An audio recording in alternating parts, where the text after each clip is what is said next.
لوگ دنیا دار دیتے کم ہیں جتلاتے زیادہ ہیں، یوں تو ہر ایک کو شیطان سے ڈر لگتا ہے۔ مجھ کو اس دور کے انسان سے ڈر لگتا ہے، اور جس کی ہر بات میں پوشیدہ ہو نشتر کی چبھن، ایسے ہر صاحب احسان سے ڈر لگتا ہے۔ خودداری سے رہیں، وقار سے رہیں، تھوڑے پہ گزارا کریں، اپنے کچے مکان سے پیار کریں، اپنے چھوٹے سے آپ کا جو ذریعہ آمدن ہے اس پہ اپنے آپ کو مینج کرنا سیکھیں۔ آپ خوددار رہیں گے، آپ باوقار رہیں گے۔ ہاں تعلقات بھی رکھنے ہیں تو اپنے جیسے لوگوں سے رکھیں۔ غریبوں کو بھی شوق ہو گیا ہے کہ بڑوں سے رشتہ ہونا چاہیے، بہت بڑے آدمی کے ساتھ تصویر آنی چاہیے، ہمارا بڑے کسی ریسٹورنٹ میں کسی بہت سیٹ کے ساتھ ہمیں روٹی کھانے چاہیے۔ اس شوق سے باہر نکلیں، اپنے جیسے لوگوں کے ساتھ تعلقات رکھیں، اپنے معاملات میں اپنے آپ کو مینج کریں، کبھی بھی ہاتھ نہ پھیلائیں۔ گردن کو جھکا دیتا ہے خیرات کا پتھر، جہاں میں مانگنے والوں کے سر کبھی اونچے نہیں ہوتے، اور غیرت ہے بڑی چیز جہانے تگ و دو میں، پہناتی ہے یہ فقر کو تاج سردارا۔ اپنے مکان، اپنے کچے مکان سے پیار کر کے تو دیکھ، یوں لگے گا کہ سب سے بڑا محل یہی ہے۔ تو اپنے غریب ماں باپ سے بہن بھائیوں کے بیچ بیٹھ کے تو دیکھ، تو اپنے آپ کو سب سے زیادہ خوبصورت وقت گزارنے والا پائے گا۔ تو اپنے ہی دوستوں کی محافل کو آراستہ کر کے دیکھ، تجھے یوں لگے گا کہ دنیا کی ساری خوشیاں سمٹ کر تیرے ہی دامن میں آ گئی ہیں۔ تو کیوں دیکھتا ہے کسی کے پکے مکان کی طرف؟ اپنی مٹی پہ چلنے کا سلیقہ سیکھو۔ کسی کے سنگ مرمر پہ چلو گے تو پھسل جاؤ گے۔ اپنے پہ گزارا کریں، جو آپ کے پاس ہے اسی پہ وقت گزاریں، اسی کے ساتھ اپنے آپ کو لگائیں۔ اپنی جو خوبصورت دنیا آباد کی ہے اس میں خوش رہنا سیکھیں۔ کبھی بھی کشکول طلب در حضرت حکیم بن حزام رضی اللہ تعالیٰ عنہ کہتے ہیں، میں حاضر ہوا نبی کریم کی بارگاہ میں، سرور دو عالم صلی اللہ علیہ وسلم کے حضور میں حاضر ہوا، تو میں نے عرض کی یا رسول اللہ کو نصیحت کر دیں۔ تو محبوب نے فرمایا حکیم کبھی کسی سے سوال نہ کرنا۔ کتنا پسند ہے محبوب کو یہ فکرہ، کتنا پسند ہے۔ کبھی کسی دنیا دار سے سوال، ایک ہے اللہ والوں سے سوال، جو اللہ والوں سے سوال ہے وہ تو گویا اللہ ہی سے سوال ہے، وہ تو معاملہ الگ ہے، لیکن فرمایا دنیا داروں سے سوال نہ کرنا، سیٹھوں سے، مہاراجوں سے، دنیا داروں سے کبھی نہ مانگنا، ان سے سوال نہ کرنا۔ حضرت حکیم بن حزام کہتے ہیں میں نے کہا یا رسول اللہ میرا وعدہ رہا، میں کبھی نہیں مانگوں گا۔ حضرت حکیم بن حزام فرماتے ہیں میں کبھی گھوڑے پہ ہوتا تھا نا یا اونٹ پہ، تو میرے ہاتھ سے میرا کوڑا بھی گر جاتا تھا نا زمین پر، تو میں نے کبھی یہ بھی کسی سے سوال نہیں کیا تھا کہ مجھے پکڑا دو۔ میرے ہاتھ سے کبھی میرا کوڑا، یوں سمجھ لیں کہ میرا عصا، میرا ڈنڈا، میری چھڑی گھوڑے پہ بیٹھے ہوئے کبھی، یہ صحابہ کی نبی پاک کے ساتھ وفا کا عالم ہے۔ فرماتے ہیں کہ یہ عالم تھا ہمارا کہ کبھی میرے ہاتھ سے میری چھڑی گر گئی، میرا درہ گر گیا، میرا کوڑا گر گیا، وہ بھی کبھی کسی سے سوال نہیں کیا کہ مجھے پکڑا دو۔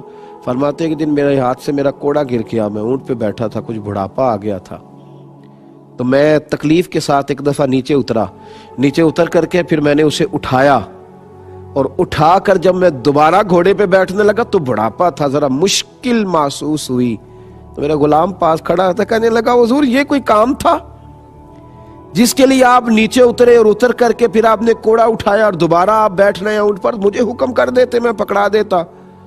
تو فرماتے میں مشکل سے اوپر چڑھ گیا، تو میں نے اسے کہا یار تھوڑی سی تکلیف تو ضرور ہوئی ہے، تھوڑی پریشانی تو ضرور ہوئی ہے، لیکن اپنے محبوب سے وعدہ کیا تھا، تھوڑی تکلیف ضرور ہوئی ہے پر روح کو سکون بڑا ملا ہے، وجود کو تھوڑی تکلیف ہوئی ہے پر دل کو بڑا سکون آیا ہے۔ کبھی بھی نہ دیکھیں دائیں بائیں، کبھی بھی غور نہ کریں کسی کے پاس کیا ہے، کوئی کدھر جا رہا ہے، کوئی کس طرف لگا ہوا ہے۔ خودداری سے رہیں، عزت نفس سے رہیں، وقار کے ساتھ رہیں، اپنے معاملات کو ہمیشہ اپنے مالک کی بارگاہ میں پیش کریں۔ ترمذی شریف میں حدیث ہے، نبی کریم صلی اللہ تعالی علیہ وسلم نے فرمایا جو اپنے معاملات اپنے رب کی بارگاہ میں عرض کرے گا، جلدی یا دیر سے اللہ اسے دنیا سے بے نیاز کر دے گا، لیکن جو دنیا داروں کے سامنے اپنے معاملات پیش کرے گا، جگہ جگہ رونا روئے گا اپنی غربتوں کا، فرمایا اللہ اسے کبھی بھی غنی نہیں کرے گا، کبھی بھی غنی نہیں کرے گا۔ آج یہ بات عام ہو رہی ہے، لوگ مانگتے ہیں، اور میرے نبی کریم علیہ السلام نے فرمایا جو صرف دولت بڑھانے کے لیے لوگوں سے سوال کرے، ہاں کبھی کوئی مجبوری بن گئی، کسی سے کبھی مدد لینی پڑ گئی، انسان تکلیف میں آ گیا، بات الگ ہے، کبھی قرض حسنہ کا موقع آ گیا، بات الگ ہے، لیکن صرف دولت بڑھانے کے لیے, نیا بزنس سٹارٹ کرنے کے لیے, تھوڑا سا ایک نیا پلاٹ اور خریدنے کے لیے, جو دولت بڑھانے کے لیے لوگوں سے سوال کرے, مانگے. نبی کریم علیہ السلام فرماتے ہیں جب قیامت کے دن وہ آئے گا تو اس کے چہرے پر گوشت نہیں ہوگا, صرف ہڈیاں ہوں گی, خراشوں والا چہرہ ہوگا, جو صرف پیسہ بڑھانے کے لیے ہاتھ پھیلاتا ہے, مجبوراً نہیں, صرف دولت کمانے کے لیے جمع کرتا ہے. اس سے بچیں, خودداری کے ساتھ رہیں, وقار کے ساتھ رہیں. اور بات امیروں کی خودداری کی تو ہو ہی رہی ہے, لیکن میں اصل بات کر رہا ہوں غریبوں کی خودداری کی. غریب باوقار بنے, وہ باوقار بنے تاکہ پھر کوئی کسی غریب کو خرید نہ سکے, پھر کوئی کسی انسان کا ریٹ نہ لگا سکے. حاتم طائی سے کسی نے پوچھا تھا, شیخ سعدی رحمت اللہ لکھا ہے کہ حاتم طائی بڑا سخی ہے, اس کی سخاوتیں دنیا میں معروف ہے. کسی نے اس سے پوچھا تھا کہ حاتم طائی تو بڑا سخی ہے, کبھی اپنے سے بھی سخی آدمی دیکھا ہے؟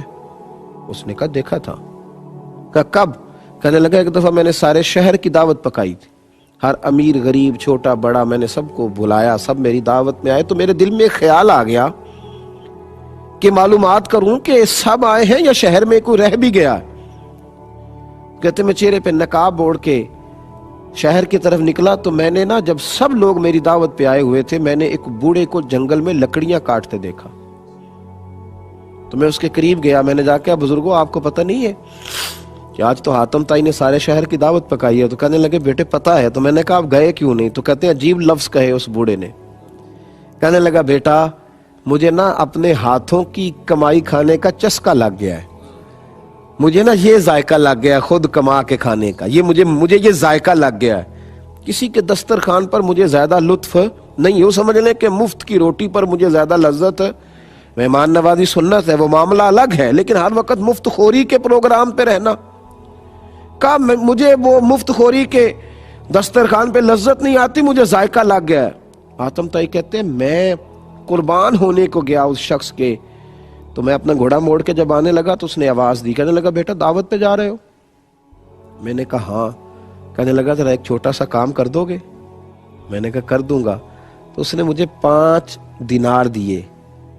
کہنے لگا جب جاؤ نا دعوت پہ تو وہاں جو آدمی کھانا پکا رہا ہو نا, لنگر پکا رہا ہو, اسے میرے 5 دینار دے دینا. حاتم طائی کو تو ضرورت نہیں ہے میرے پیسوں کی, لیکن وہاں بڑے بڑے اچھے لوگ آئے ہوں گے, چلو میرا بھی تھوڑا سا حصہ ڈل جائے گا, میں چاہتا ہوں خیر کے کام میں. تو حاتم طائی کہتے ہیں میں چھلانگ لگا کے گھوڑے سے اترا اور نقاب چہرے سے اتار کے کہا بابا ذرا سینے سے تو لگ, میں تو مالدار ہو کے سخی ہوں یار, تو غریب ہو کے بڑا سخی ہے.